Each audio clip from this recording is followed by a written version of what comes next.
Hey everyone, it's Kong with another episode of Should You Summon?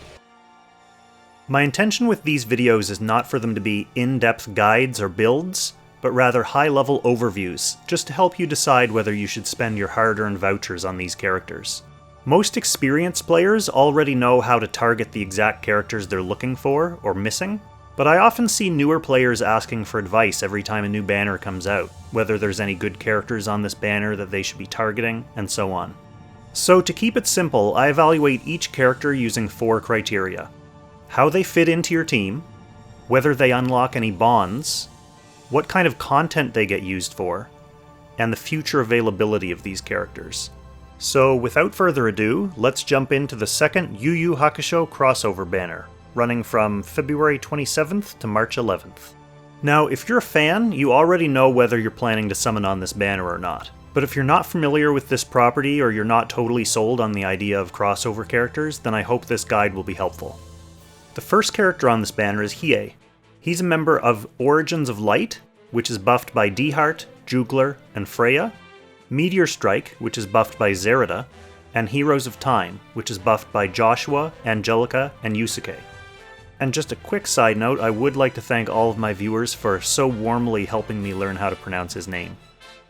For bonds, like all crossover characters, Hiei has no major roadblocks. He doesn't unlock any bonds for any other SSR characters, and he doesn't require other rare characters to unlock his bonds. As far as content is concerned, just like Yusuke before him, Hiei is a top-tier PvP meta unit, and for Hiei it's largely because of his skills. His talent gives him some stat boosts, but it has an interesting effect where he doesn't take damage if he's on the very edge of an AoE span. He also has a skill that ignores guard, a single target skill that ignores guard. He has another single target skill that if he gets a critical hit, it causes a heal reversal effect. So that's always useful and devastating in PvP under the right circumstances. And finally, his transformation ability gives him 3 turns of being able to act again after taking an action. So similar to what Leonhardt's second action skill gives him.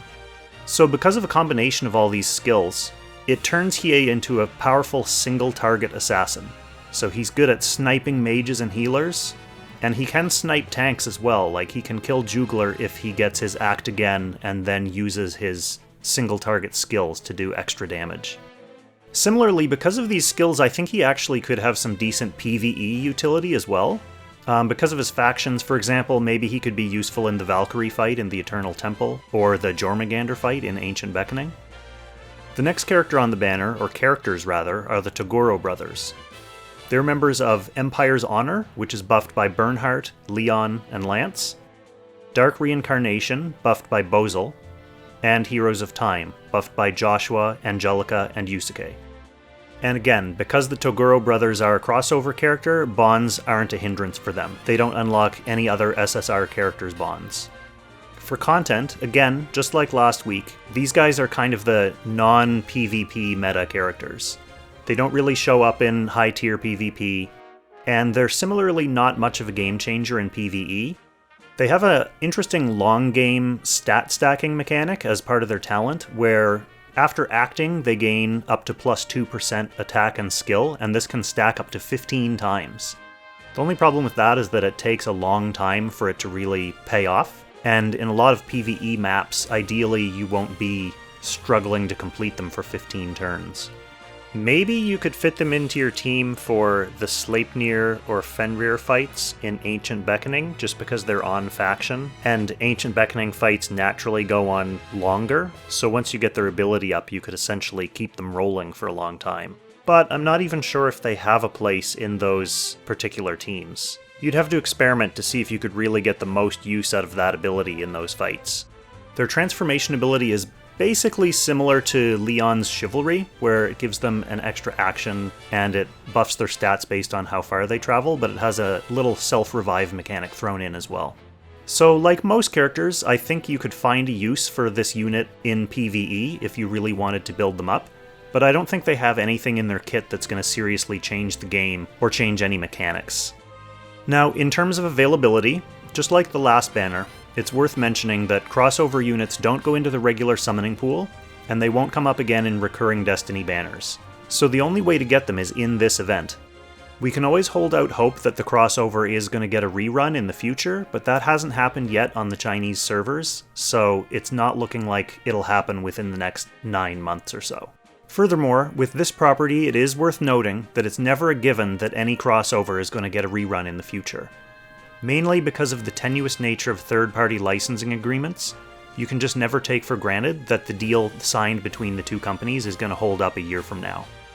So finally, to wrap up, the star of the banner is definitely Hiei, who's a top-tier PvP unit.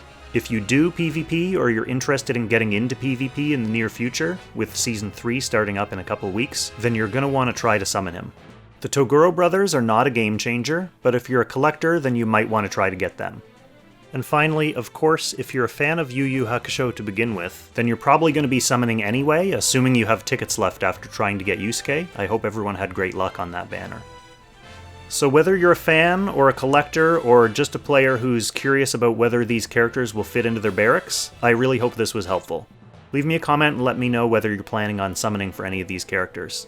And let me know what kind of luck you had. So thanks for watching, and I'll catch you in the next Should You Summon.